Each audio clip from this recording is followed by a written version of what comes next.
Welcome back to the Bearcat Tip-Off Talk podcast presented by Donahue Accounting Services. For friendly expert tax advice whenever you need it, come to Donahue Accounting Services, a leading accounting firm in Cincinnati, Ohio. Our top-notch accountants strive to help you resolve all your financial and tax issues. Call Donahue Accounting Services today for a free consultation at 513-528-3982 or visit online at donahueaccountingservice.com. I'm your host, Alex Meacham, former Bearcat basketball player from 1997 to 1999 under the Hall of Fame coach, Bob Huggins. And I'm Neil Meyer of the Front Office News. And I'm JT Smith, editor-in-chief of the Front Office News. All right, fellas, we are back for season 4. Man, can you believe, JT, can you believe it's been 4 seasons that we've been doing this? Nah, I can't. Man. A lot of great memories working with you guys, man. It's been a pleasure and an honor. I enjoy working with you guys, and maybe at the end of the season, we can do kind of a list of maybe some of the top moments over the last 4 seasons.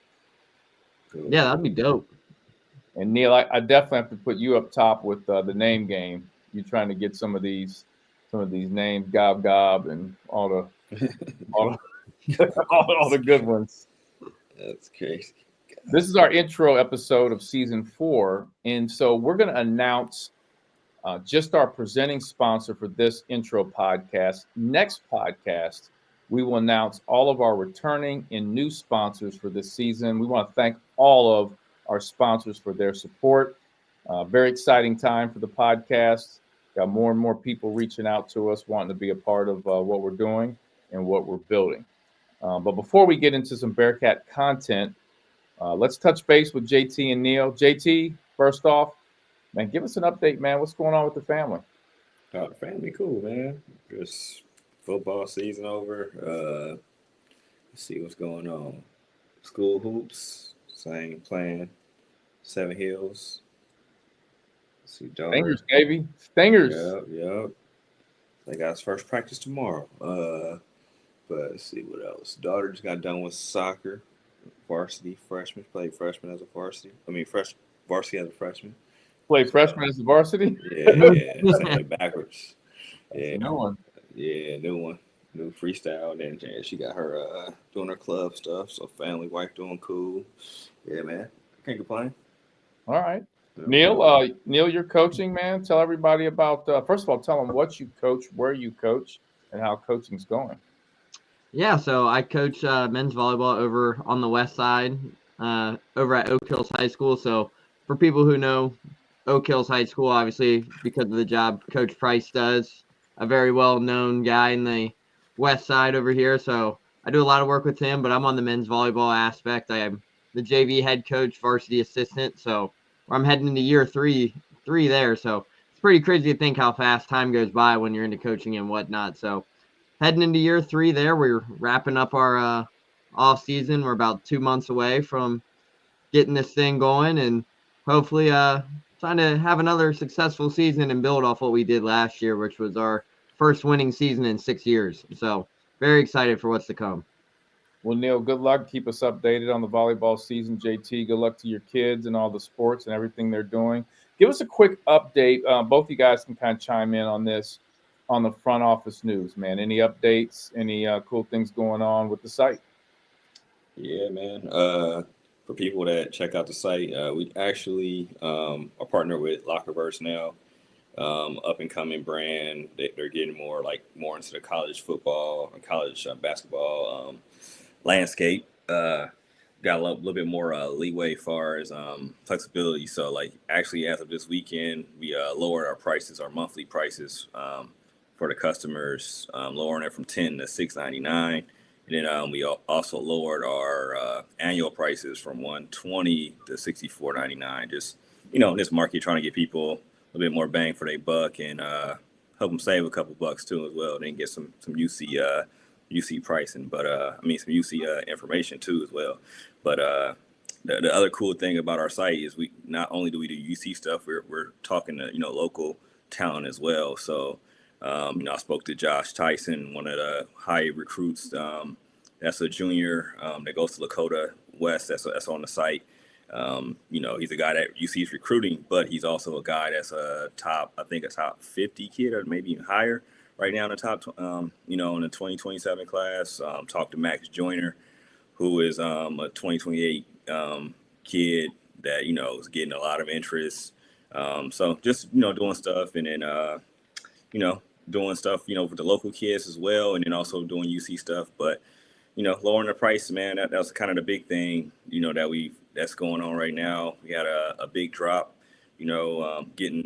talking to D Alexander. She had an injury, as we know, which sucks, but was able to talk to her. Just, she's in good spirits and see her team, kind of have her back, like that. So that's kind of a dope thing to see, face to face, in person. But that was on the site, on the YouTube channel. Just trying to give people, some good stuff, man. Not on a UC basis, but local kids around here that's doing their thing. Neil, tell everyone how they can find the content. Yeah, so you guys can find all the content over at thefrontofficenews.com. So like JT mentioned, we dropped the pricing from $10.99 to $6.99 a month. So just head on over to thefrontofficenews.com. I'll definitely take advantage of the deal. Like JT mentioned, there's a lot of cool perks and whatnot of the new website. We have a couple different Discords and whatnot in there, some different chat groups and all that good stuff where you'll find some information that is not public out there yet that we're working on, or some stuff we know ahead of the scenes and all that kind of good stuff. So that's another advantage of taking advantage of that $6.99 price. I know a lot of people who had signed up in the past were paying that $10.99, but it's also cool with this price change now that if those were already subscribed, their pricing now drops as well. So they don't get hit for the $10.99 anymore. Since we moved the price, they'll get that new rate as well. So some of those guys will be essentially saving some money if you look at it. So overall, yeah, you can find us out at thefrontofficenews.com. You can follow myself or JT on Twitter. I'm sure you guys have seen a lot of good stuff over there. But most importantly, I think the biggest thing for us is to follow the YouTube page as well. So follow the Front Office News on YouTube, and that's where you'll see all your press conferences, your one-on-one interviews, all that good stuff behind the scene as well. I think it's really important that we shout out the YouTube page as well. Great to hear, man. Great to hear you guys having so much success with the site, YouTube channel. Keep all the content going. Keep engaging with all the fans on social media, because we know that's very, very important. We have a very passionate fan base. That's one of the great things about being a former Bearcat player. Everywhere I go, I see Bearcat fans. They want to know what I think of the team, what are my thoughts on football. So people are looking for content, fellas. So fans, go to frontofficenews.com, check out the YouTube page, and follow Neil and JT. Before we get into, I want to talk about football here in a second. But anytime I think, whether it's Neil, JT, or myself, have somebody close to us that something happens to, a passing, I'd like to, dedicate a episode to that person. I want to dedicate this episode to a young man named Ben Bader. Ben recently passed away late last week, age 25 years old. He passed away in Miami, Florida, of a freak accident. Ben Bader graduated from Indian Hill High School, played basketball here, well known in the basketball community. Played in my Shining Star AAU basketball program. I went to his funeral today. And it's sad when you go to a funeral of someone that's 25 years old and you go there and you just see all these young people at the funeral. I mean, it's just a lot of young people, a lot of basketball players that played high school locally there, and just everybody really sad. So Ben, tremendous family. Wendy, his mother, my heart goes out to her. So I want to dedicate this podcast to, Ben Bader, gone way, way too young. He was a TikTok. Actually, when he graduated from high school, college really wasn't for him. So he got into the social media content space and kind of blew up on TikTok. So when he passed away, the TMZ reported it. Because he had so much influence in the social media content space. But yeah, sad to hear about him, and good kid. So rest in peace, Ben. And let's jump into some Bearcat talk here, man. Let's get into this football team. Who would have thunk with, the start of the Bengals season, the Reds, kind of had their, moment with going to the wild card. And who would have thunk, though, like UC football was really going to ignite, this city. Joe Burrow gets hurt, goes down, and, Bengals fans are kind of in and out right now. And but Bearcat fans have really been excited, I think, for what the football team is doing. Currently 7-2 with 3 regular season games left. So JT, let's start with you, man. What's your predictions on these last 3 games? How's this Bearcat football team going to finish? Man, it's a good question, man. Because I feel like, starting with last night, them playing Utah on the road, that was a tough one. Yeah. I kind of counted it as a loss, but at the same time, I didn't think they would get handled like they did. That's the only thing that was like, dang. But at the end of the day, these guys, if they can win, I think they can go 2 or 3. They still have a chance of, going to Dallas and being in the Big 12 championship game. And I think that's possible. I just think, the 2 games they have lost, only game they really got kind of outclassed was the Utah game. And then I feel like they had a chance early, but when you're on the road and stuff isn't going right, it just avalanches. I feel like that's what happened. Everything just didn't play. I just feel like all phases didn't play well. But at the same time, man, everything's in front of them, man. And they're still in the top 25. They get a bye week. They can lick their wounds, pause, and get everything together, man. I mean, because who thought they would be 7-2 at the beginning of the year? Nobody. So at the end of the day, you're 5-1 in the Big 12. I mean, you just gotta chalk that up and learn from your mistakes, and then hopefully bounce back, man. But I think they can go. I think it's possible they can go win 2 of the next 3 for sure. And who knows? Maybe they win all 3, but I think they can at least win 2 or 3. Now, worse, 1. I don't think they go defeated in these next 3. So, but I'm going 2 or 3. That's my prediction. And JT, I don't think people sometimes understand how difficult it is as a student athlete to travel from one side of the map to the other. You're playing a 10:15 p.m. game this time here. What time did the game end last night? Man, close late. to 2 a.m. I think. Yep. Okay, so you factor all that in. You factor the travel. You get out of your routine. I'm not making excuses for this Bearcat team, but I think, like you started your piece off with saying you kind of count this one as a loss. You didn't think they would lose in that way, in that fashion. And I was kind of in the same mode. I thought we would lose that game because of the travel, the time.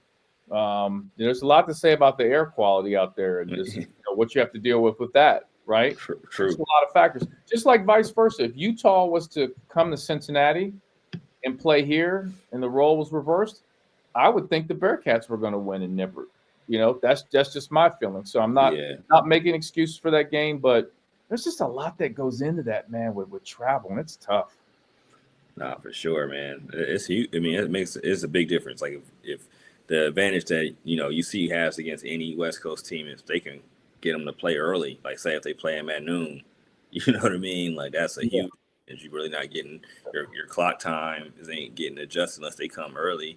For sure, they can. Depending on what school and logistics and stuff like that, right?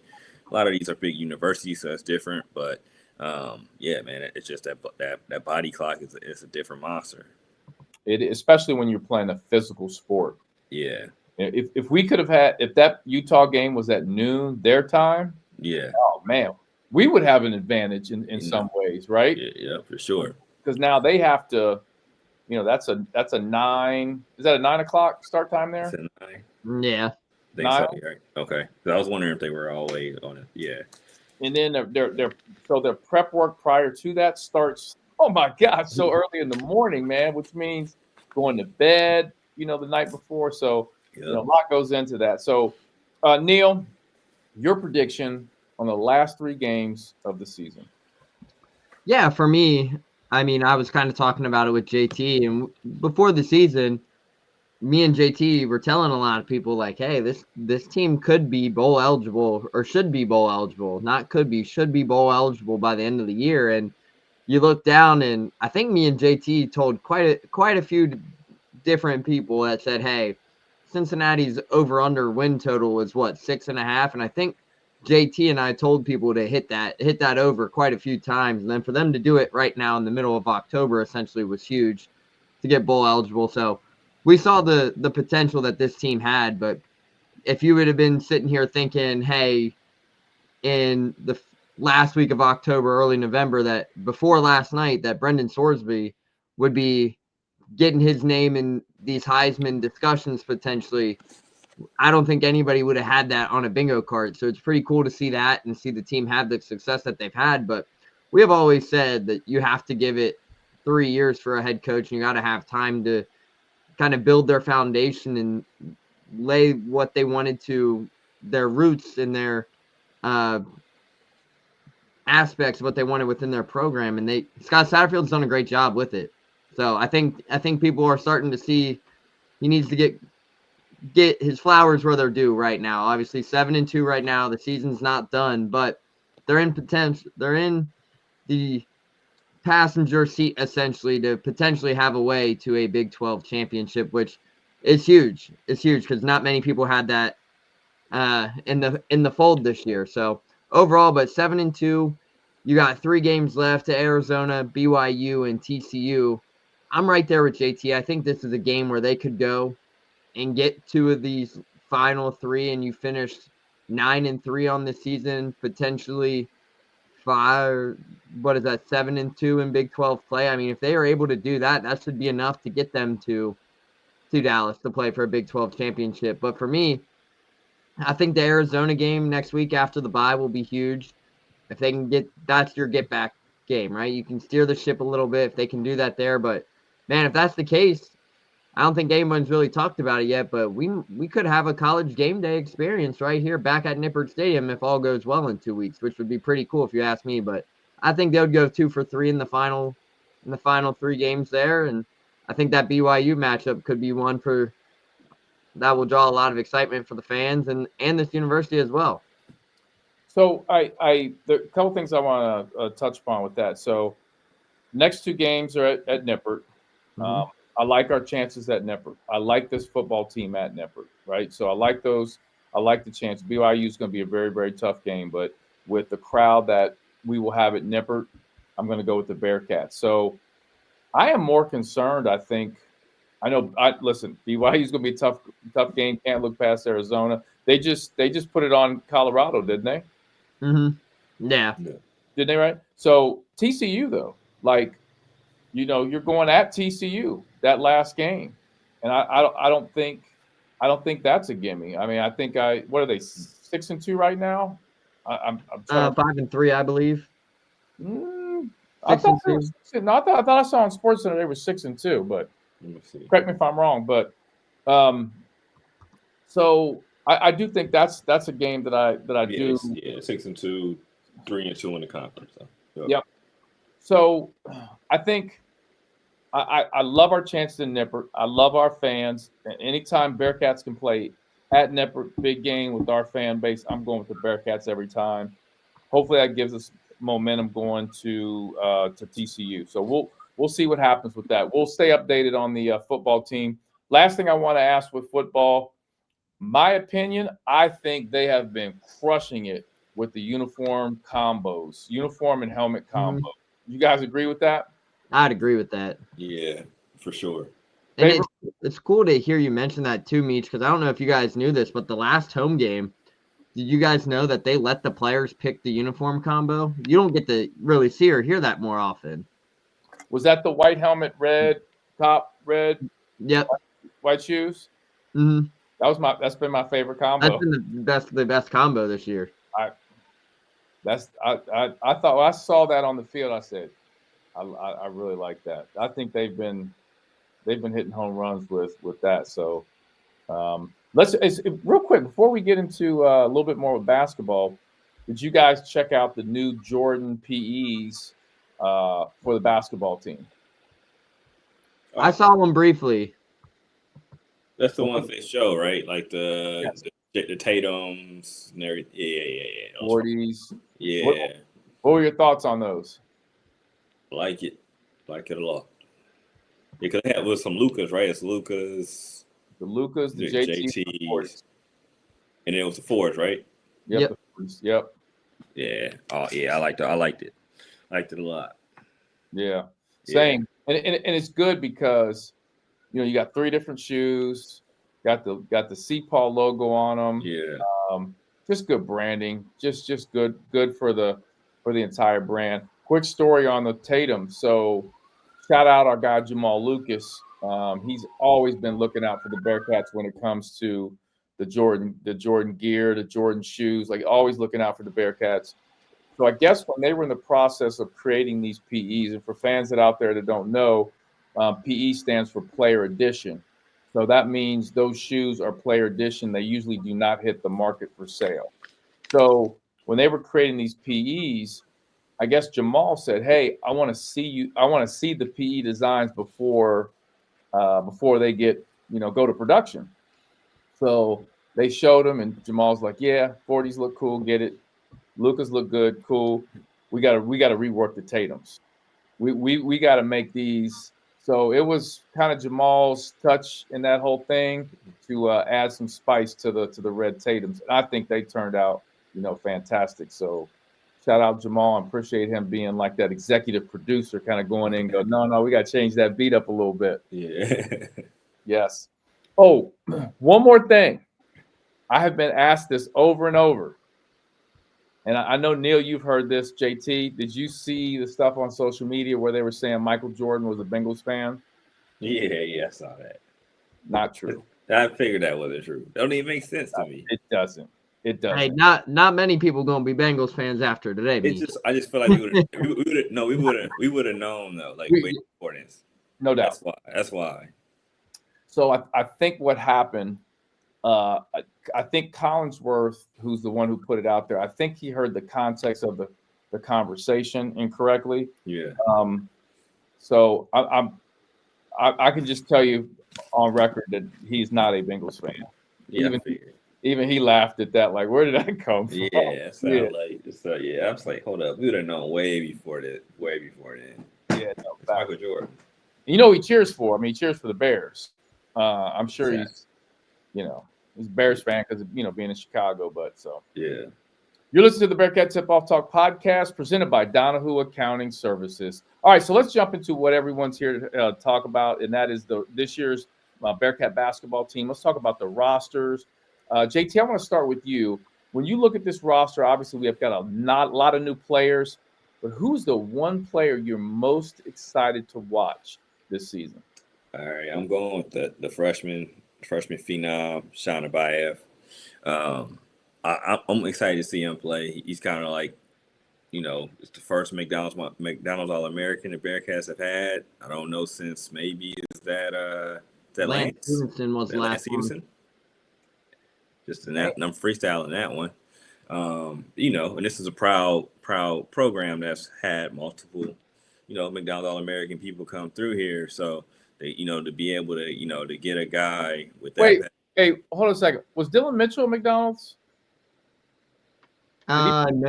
Did he play in the McDonald's game? I don't know. That's a good question. I know he was definitely high. He was up there, right? He was up there. He definitely was up there. Okay, I'm sorry. I just he definitely was like if he didn't, he was definitely a person that was close. Yeah, that had a shot. When you said Lance, I'm like, oh my gosh, that's a huge gap. Was there somebody there? I thought Dylan Mitchell maybe, but he might have. Let me see. Hold on. I totally got it. Yeah, he was. He was a McDonald's All-American? Yeah. Okay. 2022. Yep. Okay. So all right. So I'll say. So I guess first one that came here from high school. Yep. We'll say that. That's and fair. then second, cool. So I figured because he was a 5-star, so I'm pretty sure he had to have a chance. All right, cool. So that makes sense. But I just want to see him. He's a guy that can score. The Bearcats last year scoring was a problem at times, and I feel like it's hard to say like a freshman's going to come in and just directly impact the team, but I feel like he has the skill set to be able to do that. Can shoot, like he can put it on the ground a little bit. We'll have to see how he plays defense, but because that's normally when freshmen struggle, right? Defense, at least early in the season.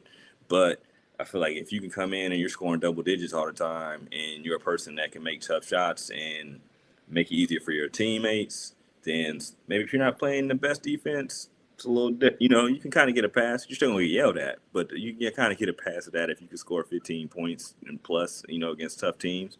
So I'm excited to see him play. And, it's just, he's like the highest recruit the Bearcats have gotten, out of the high school circle, with the transfer portal, it's a little different, but in the high school circle and in the grassroots, he's the highest one they've gotten. So it's kind of dope to see how he's going to play. And I'm excited to see him play. And I think I told you this, JT. I had a chance to talk to Sean at the Bearcat tip-off dinner. That was my first time actually talking to him. Very impressed with him. He said when he was at Overtime Elite, they did a lot of media training with him. So he's very polished when he talks. So he did tell me he's very close with Quavo from the Migos. So we need to get a Quavo sighting this year. Yeah, that'd be dope. Yeah, that'd be dope. Yeah, we definitely need to get that. I'm sure if Sean starts balling, we'll definitely see Quavo. So yeah. Neil. Yeah, for me, the biggest player I'm looking forward to watching is Mustafa Thiam in the front court. Obviously, with the news of the Jalen Haynes injury situation, it puts a lot more pressure on guys like Mustafa Thiam, Tyler McKinley, Halveen. It's going to be interesting to see what that front court depth might look like. But the reason I say that is obviously everybody saw the glimpses and the potential that Mustafa had at UCF last year, right? Under Coach Ndai, the big man coach. And I'm really intrigued to see how that translates to Cincinnati. And the reason I say that is Meach, since arriving on campus, I don't know if you knew this or not, Mustafa's put on 15 pounds and it's noticeable. Like everyone kind of compares his game a little bit to a guy like Aziz Bandago, but that's not the case here. And for Mustafa Thiam, he's a big time post player, like 7'2". I think Aziz was 7 foot exactly. So he's got the height advantage on him, 7'2". He's very, very polished, can do a lot of different things. He can go get you a bucket whether it's 4 to 5 feet away from the rim. He can play above the rim, but he's also not afraid to step outside and knock down a 3-ball when you need it. And we saw it in the Michigan scrimmage. So overall, I'm really excited to see what that potential might be. And for Mustafa, he actually was named as to the Naismith starting 5, Kareem Abdul-Jabbar Center of the Year, top 20 preseason watch list earlier this week, which was announced by the Naismith Basketball Hall of Fame. So when you're a preseason guy getting nominated for an award as prestigious as that to be given to the top center in college basketball, it's a pretty big thing for a guy like Mustafa Thiam. So I'm excited for that. I'm very excited to see him. And Meach, what's even more unique about him is he kind of reflected on his journey to Cincinnati a little bit with us at Big 12 Media Days. And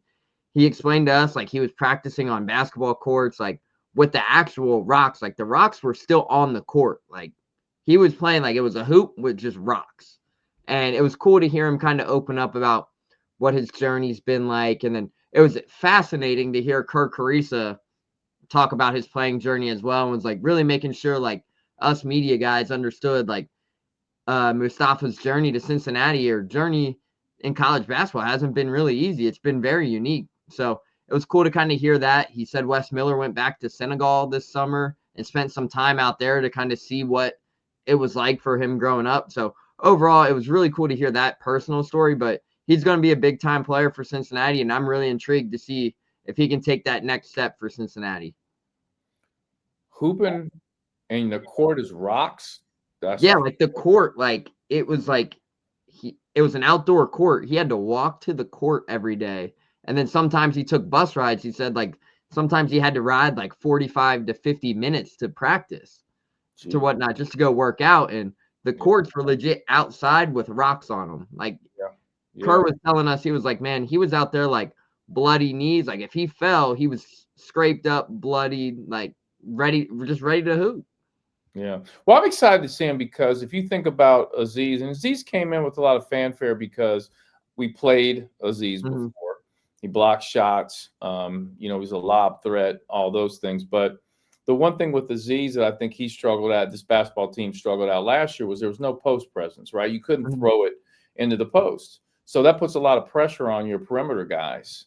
So you become a very one-dimensional team. And then you've got guys that can't shoot the basketball at a high enough level. So now the offense is very stagnant, and becomes very bland. And there wasn't much Coach Miller could do about that. And so when JT, you talk about, your excitement to see Sean, here's the guy that in the past we haven't seen a guy who can actually take the ball and go get a bucket.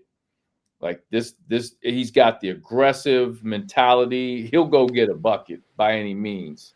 He might miss a shot one possession, the next possession he's shooting it like he just made the shot before, Yeah. right? And then you've got Mustafa, where you can throw it to him in the post, and he can go get a bucket, right? So imagine, let's just say that through the course of the season, we start to see Sean and Mustafa shine. You put them on the same side of the court, man, you got to guard Sean. You got to guard Mustafa. So you're gonna have to double off with somebody else, and I think it creates a dynamic we haven't seen in a while, and we've been kind of wanting to see for a long time. So I think those are two fantastic players to watch. You all just mentioned. I'm gonna go with Tyler McKinley because I'm fascinated to see what Tyler will do this year, coming off of the injury. It's going to take him some time to get those game reps under his belt. So he may not look the same the first 5 games as he does the next 5, because he's starting to work himself into shape, get the physicality down. So I'm excited to see Tyler play from that standpoint. Um, three things with Tyler. That's one. Two is Tyler. He makes winning plays. Like he's got a high basketball IQ. Mhm. Comes from one of the greatest schools in the state of Ohio, Walnut Hills High School, in terms of education. Very smart kid, high IQ. He's going to make the right play on the court, but he also makes a lot of winning plays. He'll dive on the floor. He'll take charges. He's in the right spot defensively, kind of like a Terry Nelson. You think about Terry Nelson and what Terry Nelson did as a basketball player. High IQ, took the charges, always had help side defense. Tyler does those types of things. So I'm excited for that. And then thirdly, another reason I'm excited for Tyler, and I'll let you guys get into this a little bit more, and that is with the loss of Jalen Haynes, which I think is a huge loss for this basketball team because he brought that physicality, that grit that we needed in the Big 12. So you lose that. Now you really need a Tyler McKinley, who I think can fill, that void. Maybe not to the level Jalen did, but I think would be very helpful. So this Jalen Haynes injury to me is a big one for this team, but I think Tyler's going to have to be one of those guys that steps in. You guys can comment on that. Yeah, absolutely. And I'm right there with you too. And obviously, Jalen Haynes was the guy who was going to come in and potentially play significant minutes right away. So to see him under the situation he's in now, where he's now recovering from a successful knee surgery on a knee injury, and the timetable is still kind of to be determined, right? So no one really knows what this timetable might be right now. It's just out indefinitely. So we don't know if out indefinitely could be the next 2 weeks per se to the next 4 months. Nobody knows. So that it's going to be interesting. But say he isn't able to go at all this season, or he misses some times, he does the red shirt, whatever it might be nowadays in the new era of college basketball, it's going to put significant minutes on Tyler McKinley. And people forget too, Meach, and I'm glad we're talking about Tyler McKinley because he deserves to be talked about in a lot of different aspects of the game because he really is such a unique player. You mentioned his IQ, his skill set, but the biggest thing people forget about him is Wes Miller and all of them have kind of praised his rebounding this offseason. So that's good to see. But on top of it, people forget he's an elite passer as well. So it's going to be unique. He has so many different skill sets. So with Jalen Haynes out of the fold for a little bit, Tyler McKinley is going to have a real opportunity here to come in and be that guy that everybody saw 2-3 years ago when he committed to Cincinnati. So now that the hype is kind of there, he's fully healthy, fans are going to start to get a glimpse of what Tyler McKinley might actually be able to do now that fully healthy. So I'm excited for T-Mac. I'm really excited for him. Yeah, JT, your thoughts? Yeah, same, man. Jalen being out is huge for the Bearcats, but at the same time, it's a great. I think it's going to, as everybody knows, it's going to give Tyler more set minutes. You know what I mean? Where he's going to be able to get his legs under him, and he's a very skilled player. And like you said, I think he's going to ease the blow of not having balls, of not having, Haynes, right? So I think that just makes that, he's a hometown kid for one, and I think it's just going to be cool to see him, ball at fifth third. But he was a guy that was lined up to play a lot last year, honestly, before he tore his knee. So that's kind of a thing. Like he's getting back in the flow. He's a guy that the staff is high on, and to be able to get that hometown love and to be able to play. Just not to talk about the team, not to like be negative toward the team last year, but Aziz was a lob threat, rebounder, shot blocker, right? But when teams zoned them, if they passed the ball to their elbow, Aziz wasn't a playmaker, right? You know what I mean? So that pick and roll, if they just play underneath, the three isn't rolling, if the lob's not there, Aziz you can't throw it to Aziz and him make a play for somebody else. It just wasn't in his forte and in his repertoire. That's a good word. But with T-Mac, you throw it to him at the elbow, he can hit that face-up jumper. He can make a pass. You want to play another, you want to go to dribble handoff game with him. He's going to be able to do that and make a play. He probably can fake the pass to the guard and keep it and go. I mean, just a lot of things that he can do. He has the size to be able to compete too as well. So, he's a 6'9", 240, pretty athletic guy. So it's one of those things that he can do a lot of things, that I think that will offset the loss of Jalen. And then also I think it's going to just make the team better, because of his skill set. I mean, I think there'll be a lot of multiple. Like he can shoot the face up three. I don't think he's not the bully that Jalen is. He'll miss some of that, but he's not a soft player. So I think he will take some of that aggression, and substitute some of that. But where Jalen was kind of that guy where he can do other things too, but he was brought here where you're like, hey, he's one of those guys that's just the physical specimen type of dude. But yeah, man, not to get long-winded, I do think, like you said, I think T-Mac is going to be a person that alleviates that pain of not having Haynes for a while. I like this, to me, in my opinion, this team this year is constructed a lot better than last year's team. And I don't fault Miller and the staff for the way they constructed last year, because the mindset was, okay, you've got a Dylan Mitchell out there. You've got these different players that are considered the hype guys, the big money guys, and they're available and they want to come here. You go get them, right? But then when you look at last year's team, you had a lot of guys that did a lot of the same things, and there were things that there were things guys didn't do that we needed. Now you look at this team, and I think it's constructed more for championship-winning basketball. And what I mean by that is, think about last year the Florida Gators win the whole thing, and you look at Florida Gators team and how it was constructed, right, with shooters and guys that they just rebounded the shit out of the basketball, guys that could shoot. It was just there's a construction of championship-winning basketball teams, and I think this team looks more like a championship-winning basketball team with guys that want to do different things. So you look at a Tyler McKinley, he doesn't need 15 shots a game. Nope. He's going to do so many winning plays. So I'm definitely excited about the construction of this team. And that leads me to this next question I want to ask is, of this roster, what newcomer do you think will have the biggest impact on this team? JT? Man, I've been torn. I've been thinking about it. Um, I'm going to say Baba Miller, Mm. just because height and his his versatility. Versatility. You know what I mean? Like he can handle the ball, he can score, rebound, facilitate. He can do so many things. So I just think him being 6'11", being able to damn near be a point guard.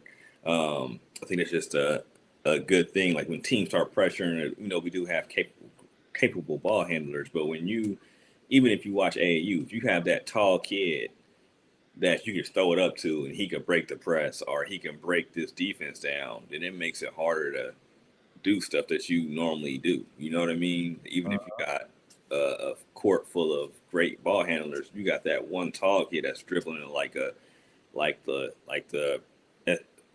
regular point guards. Then it just makes it so much easier to run offense. You can do so much stuff.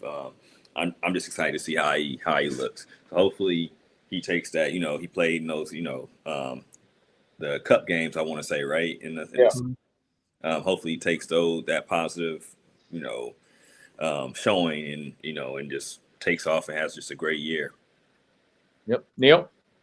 Yeah, for me, it's Kirk Carissa, and the reason I say that being is everybody knows the defensive edge that he kind of plays with, but also his scoring ability. And I think when you have a guy who's in his 6th year at college basketball, I mean, anytime you can add that experience is huge because Kerr's been around just about every powerhouse team. Essentially, you look at it, he spent time at Arizona, spent time at West Virginia, Kentucky. Like he's been on some very good teams. He's played with a lot of great players, and it's also crazy. Who knows? He might even have a 7th year. There's still a lot that can go into that, but that's for a later episode. But overall, for me, I think that for Kirk Carissa, it could be fun to watch. I think it really could, especially after hearing that this is the best shape that he's been in his playing career.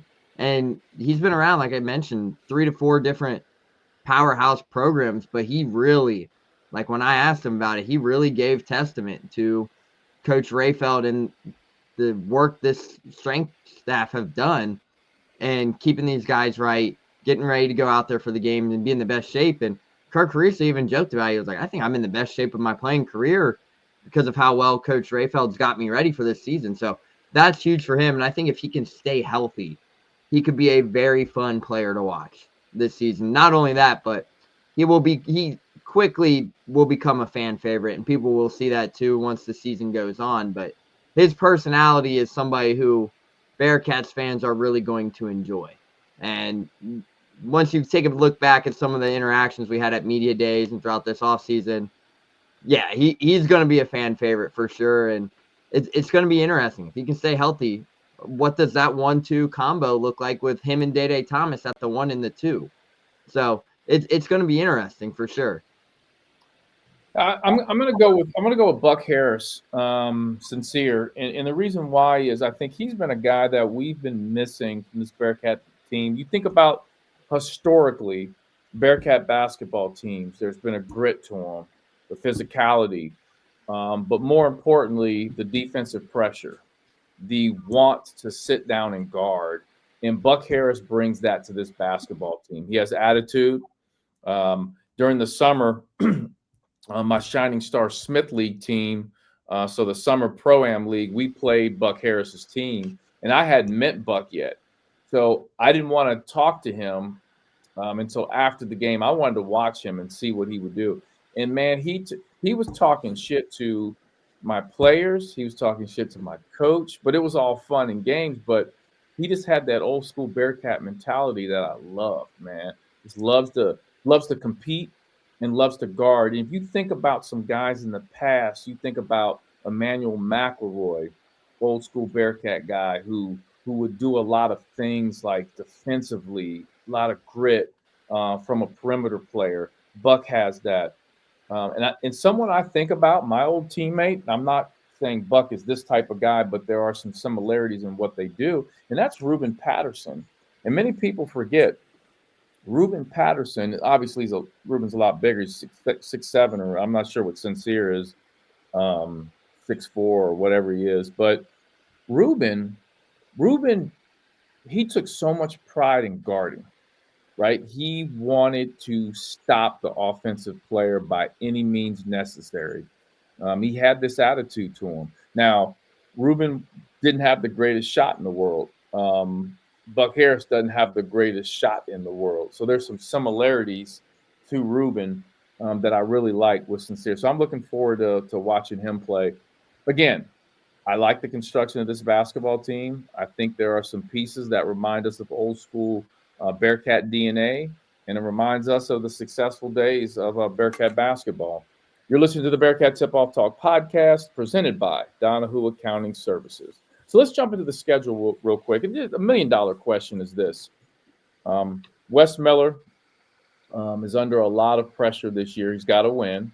But more importantly, I think he's got to make the NCAA tournament. My question, and JT, we'll start with you. Will this Bearcat basketball team make the NCAA tournament? They got to, man. They got to. They got to. I won't say what they gonna do, or like last year. I was so hyped. We all were. We thought Sweet 16 for sure. Like, I'm not gonna put that pressure on them. Just get there. I don't care how it looks. I don't care if you back in. I don't care if you run the table. I wouldn't mind running the table. But the Big 12, it's just hard to say you're gonna run the table with teams like Houston, Texas Tech, and all those type teams. So just get in there. I don't care how it ain't gotta look pretty. Just win the games you're supposed to win, and then steal a couple we ain't supposed to. That's how you gotta do it. But I feel like this team, I feel like they're constructed way better this year. So I just feel like it should happen, man. It has to, Otherwise, we might be having a different conversation by the end of the year, Yes, we will. So, Neil? Yep. Neil, your thoughts? Yeah, I'm right there with JT. Obviously, a lot of fans are starting to kind of put that pressure, that outside noise onto this program and whatnot. But for them, I think you have to find a way to make the NCAA tournament. They have the potential and the pieces. Now it's going to be interesting to see how this thing all comes together with Jalen Haynes sidelined for a little bit of time, still kind of unsure there. But right now, I think there's obviously a good potential for them to make the NCAA tournament.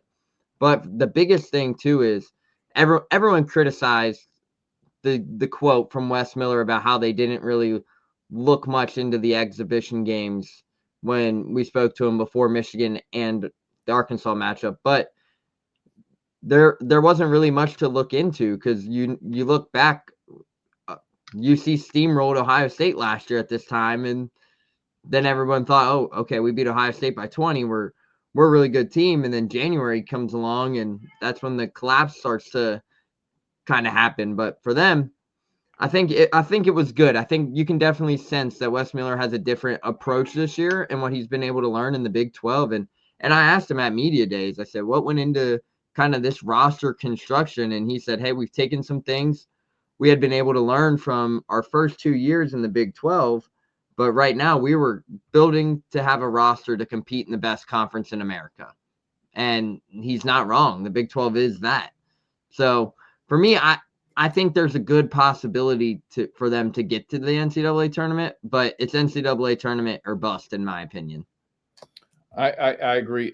Neil, were those your cats that were meowing in the background? Yeah. One came in the room.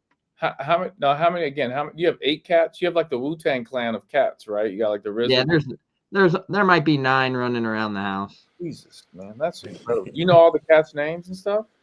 Yeah. Wow. Okay. Which one was that one that just meowed?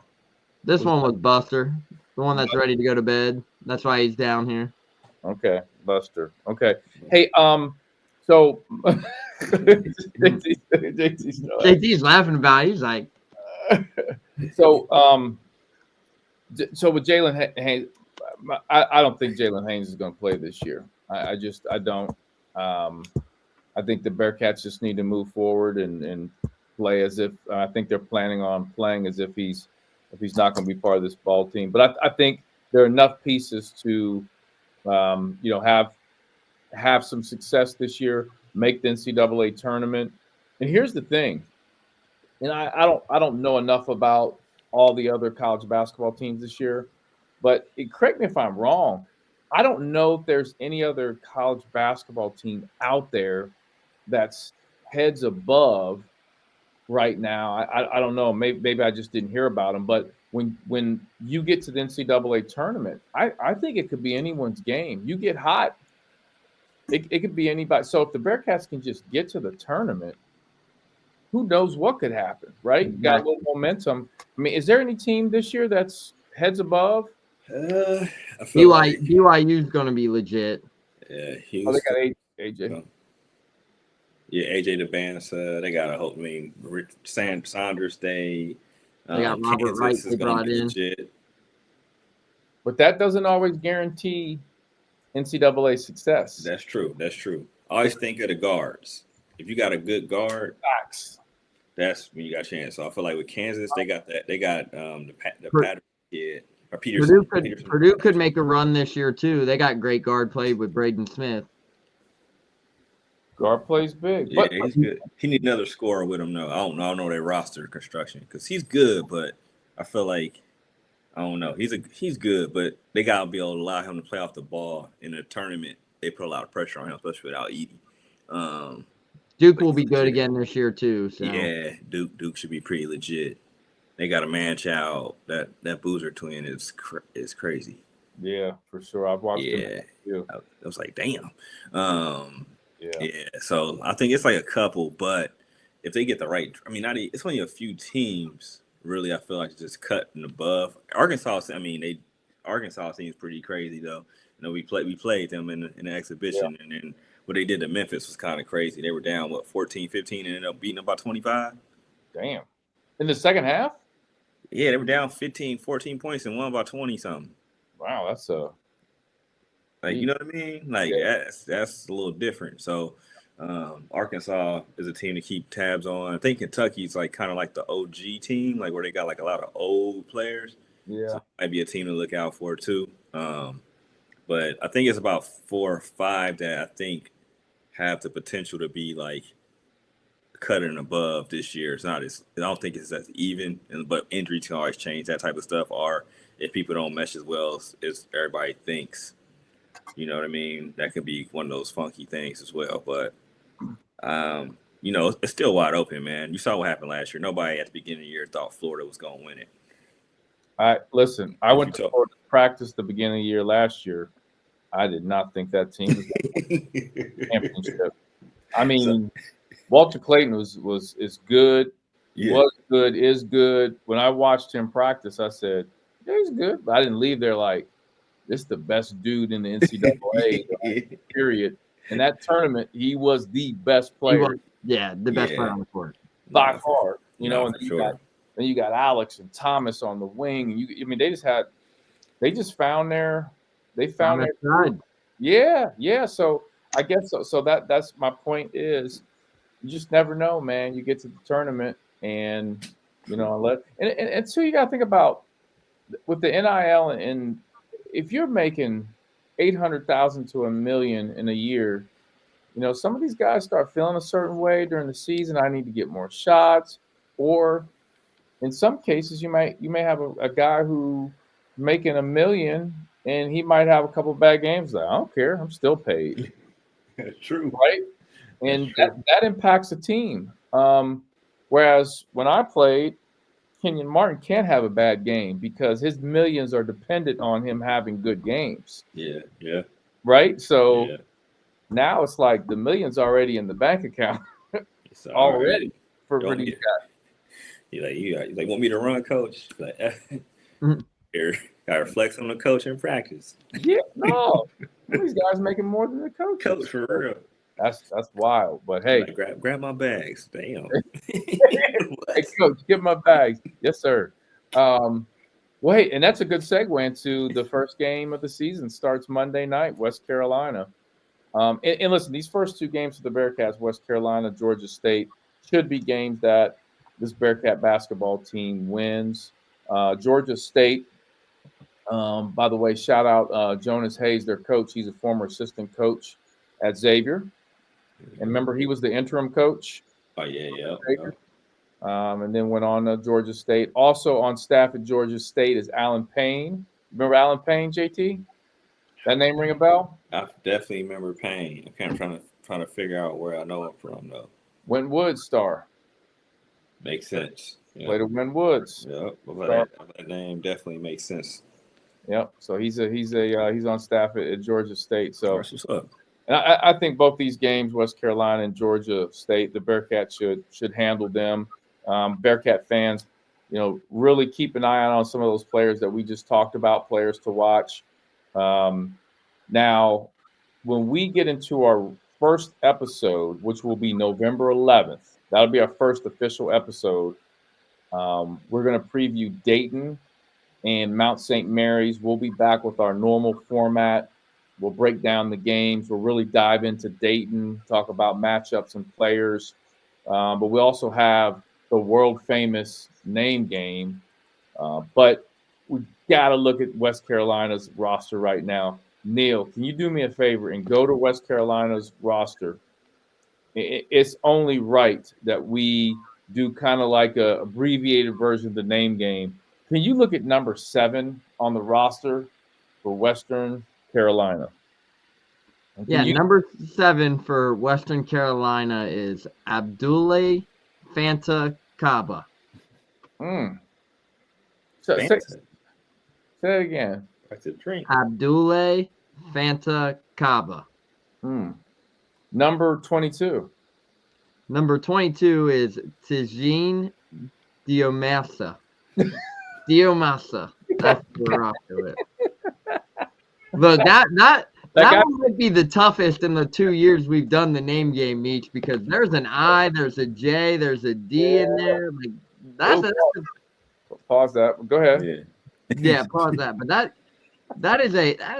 that's tough. I'll give it to him. Tough, being from France, like those French names are really hard to pronounce at times. They are. Well, the first one I gave you, number 7. I just wanted to get you warmed up back into the game, of the name game. That was a warm up, but I knew number 22 was going to be. You're back. Oh, we're back.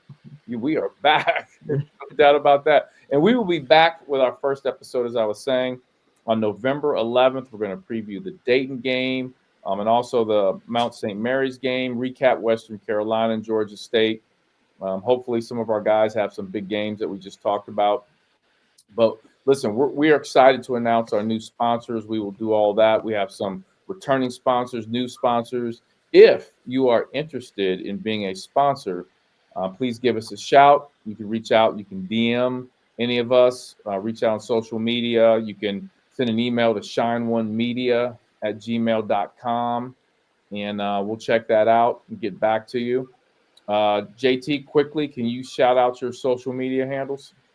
Yeah, for sure. So on Twitter, I'm not going to call it X. We're just going to call it Twitter. Twitter @_JT_Smith. On Instagram, you could just do Front Office News.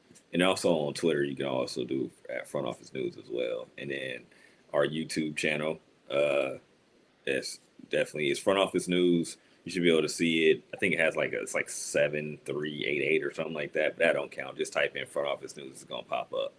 And we got a Facebook page too, man. But it's kind of weak. So I'm going to shout that out. JT, that was the wildest social media shout out of all time. It's weak, bro. It's no buzz on that joint. That joint weak. Bro, I was not expecting that. That shit weak, bro. It's mid. It's kind of mid. It's kind of mid. But nobody uses Facebook anymore. So mid, bro. Oh man. Okay, we got JT. Neil, go ahead and just shout out your social media. And don't give us your Facebook or any Facebook pages. Yeah, you can find me over on Twitter at MeyerNeil6. You can find us out over at the Front Office News.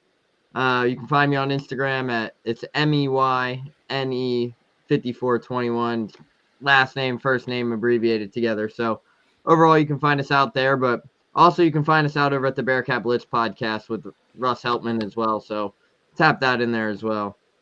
Oh yeah. Oh my bad. I'm gonna add one more, man. We got a Reddit page too. The Reddit page. We be on there. So Okay. it's JT Smith, TFON. That's You on there. know, you know what? Next podcast, we're gonna try this again, JT. Yeah, I messed up, man. Yeah, It's all good. yeah. It's No, the first game. It's the first. It's our first. It's like our first game. It's like the scrimmage. It's our exhibition. it's an exhibition game. This It's is our like an exhibition. Arkansas game right now Yeah. for you. Yeah, for sure. It's a little rough. It's a little rough. Hey, man, you can't win all the games, man. We can't win them all. Can't win them all. You can follow me on IG and Twitter at Alex_Meacham. Meacham spelled MEACHAM. I'm gonna keep it as simple as that. You're listening to the Bearcat Tip-Off Talk podcast presented by Donahue Accounting Services. For friendly expert tax advice whenever you need it, come to Donahue Accounting Services, a leading accounting firm in Cincinnati, Ohio. Our top-notch accountants strive to help you resolve all your financial and tax issues. Call Donahue Accounting Services today for a free consultation at 513-528-3982 or visit online DonahueAccountingService.com. Thanks for listening to another episode of the Bearcat Tip-Off Talk podcast presented by Donahue Accounting Services. Go Bearcats.